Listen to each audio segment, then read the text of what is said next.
j'espère que vous avez passé un bon week-end. Aujourd'hui, eh ben c'est la rentrée et aujourd'hui, c'est l'heure de Better Press avec l'automne sera chaud. L'été sera chaud, l'été sera chaud. 0-0 face au Luxembourg.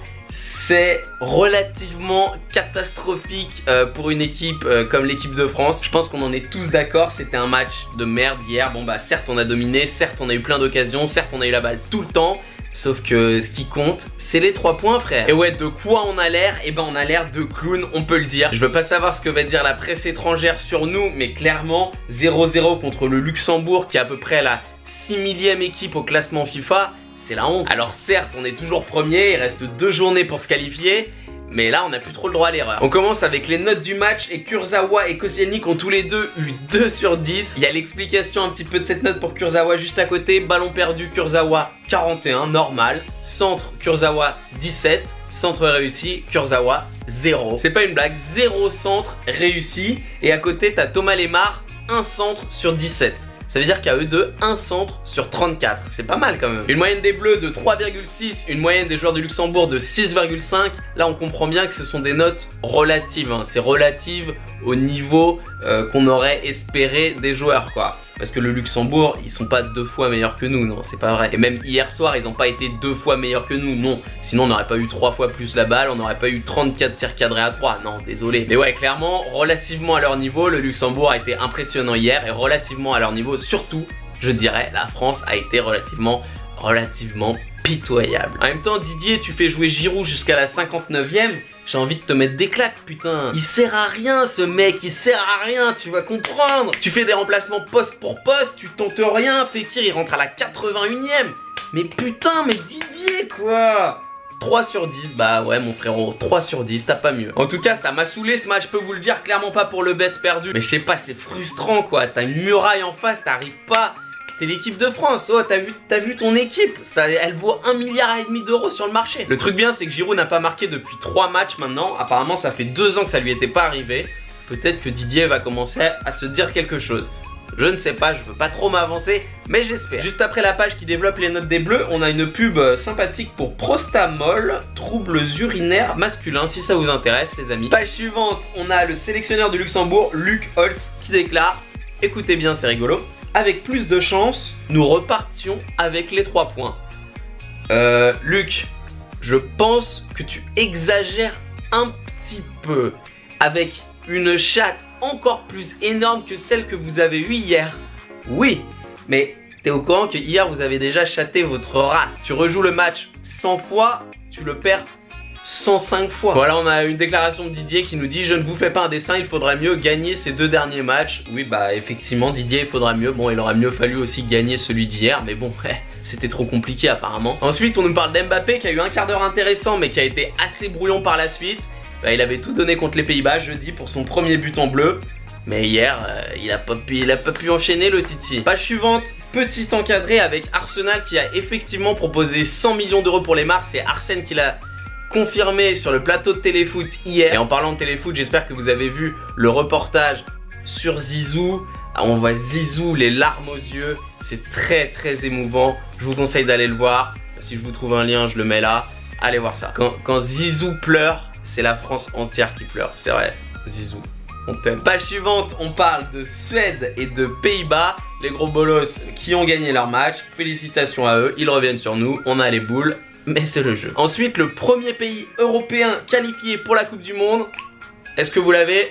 Mettez-le dans les commentaires si vous l'avez. Et les autres pays qu'on connaît déjà qualifiés pour la Coupe du Monde, il y a la Russie bien sûr, pays hôte. Et sinon, il y a le Brésil, l'Iran, le Japon, le Mexique et donc le pays mystère européen qui vient de se qualifier. Terminé avec le foot international, page suivante, on a un interview assez intéressant de Bafétimi Gomis qui vient de signer à Galatasaray et il fait un petit peu sa pleureuse. Bafé, il dit qu'à Marseille il n'était pas soutenu, il a donné beaucoup d'amour, en échange il recevait pas beaucoup d'amour. Il raconte un épisode qu'il avait jamais raconté où il se serait fait agresser par des supporters, les supporters qui lui reprochaient de faire la panthère, etc. Bon, C'est terrible, il dit qu'il n'était pas aimé et qu'il se sent beaucoup mieux à Galatasaray. Et ben c'est bien mon fraté, bonne chance à toi. Apparemment gros début de saison avec Galatasaray. Il a quand même mis 4 buts en 3 journées, c'est pas mal. Page suivante, on nous met un petit encadré avec les résultats de la première journée de la D1 féminine. Et les deux équipes en tête sont Lyon et Montpellier après des victoires 7-0.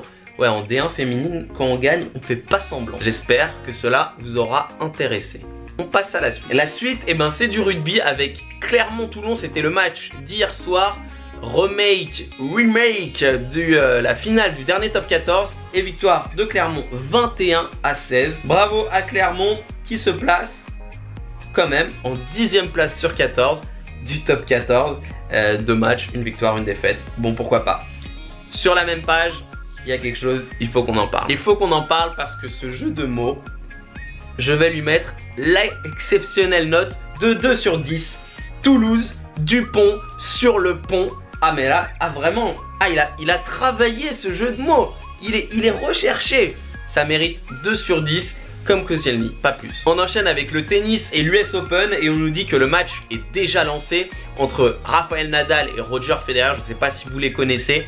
Donc ils devraient se retrouver en demi-finale du tournoi et selon les cotes, selon les bookmakers, le favori pour remporter l'US Open est le joueur entre ces deux-là qui va remporter cette demi-finale. A noter également les éliminations dans la nuit dernière de Sharapova, la russe, vous la connaissez, Shapovalov, le canadien, qui vient d'arriver sur le circuit, c'était son premier grand chelem, il a seulement 18 ans, mais pas de chance, éliminé par Pablo Carreño Busta. A noter également l'élimination de Luca Pouille contre ce cher Schwartzmann.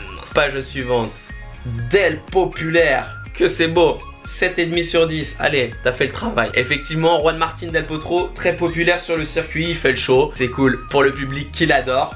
Page suivante, championnat du monde de judo, Teddy Riner qui a été sacré champion du monde une nouvelle fois, 9 fois champion du monde, 5 fois champion d'Europe, 2 fois champion olympique. Et le mec sort quand même, je n'étais pas à 100%, histoire de bien mettre le seum à tous ses adversaires. Les gars, même quand je suis pas à 100%, je vous défonce. On enchaîne avec la France qui a mis une branlée à l'Islande pour les championnats d'Europe de basket.